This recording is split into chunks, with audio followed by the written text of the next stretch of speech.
Hello, welcome back to another video. My name is Gemma and today I'm super excited because I've read my first book from the Women's Prize for Fiction Longlist 2024 and I picked up Soldier Sailor by Claire Kilroy, which actually I feel was a bit of a mistake because now the bar is set extremely high.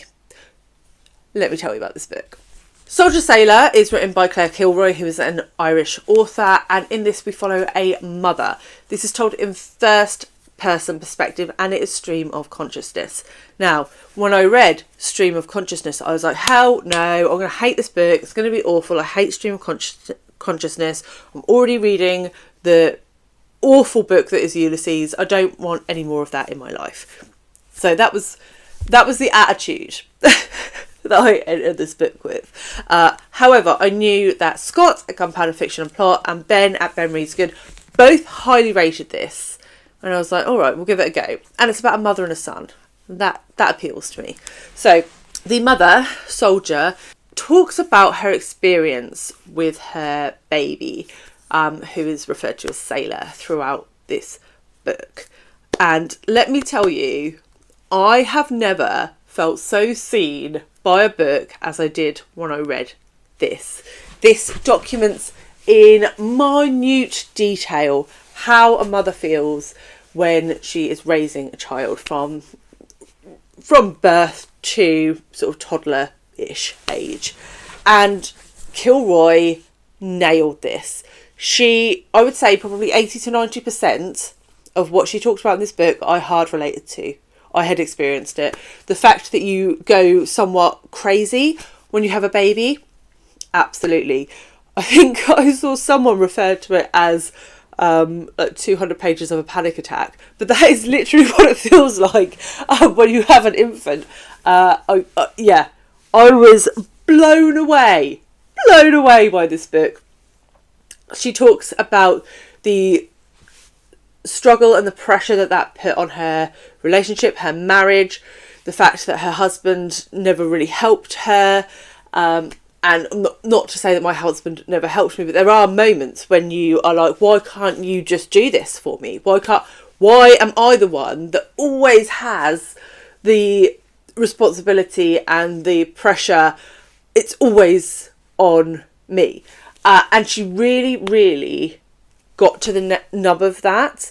And I think a lot of women feel like that, right? And that's not even to say that we don't want all of the responsibility, because if my husband started coming in and trying to organise school runs and pickups and drop-offs, I would probably have a meltdown, right? But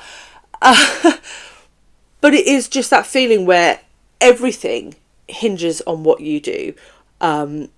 And nothing is ever good enough. You feed your kid this, that's a bad thing to feed them. You don't feed them it and you're starving them. You try and breastfeed and there's this problem, and you don't breastfeed and there's that problem. And it just...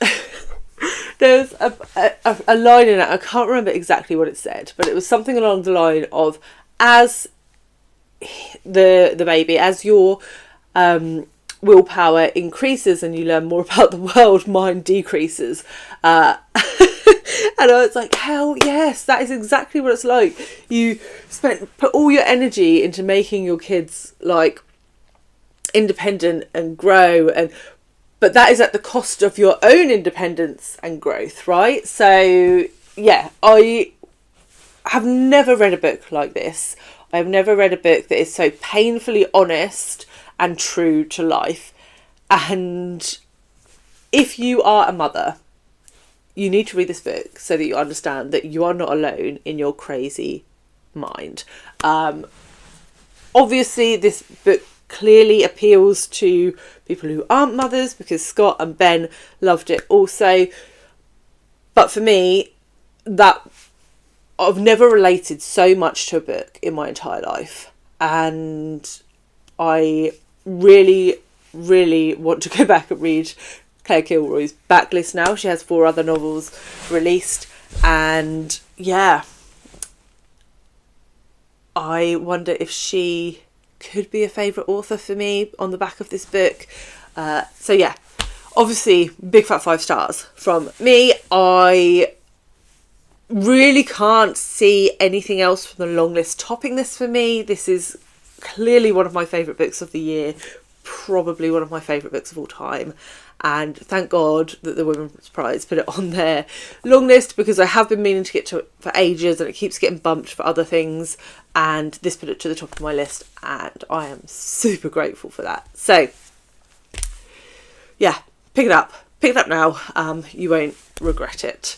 If you're interested in the Women's Prize for non-fiction, I have a review out of Some People Need Killing by Patricia Evangelista. I will leave that review here and I will see you all very soon with another one.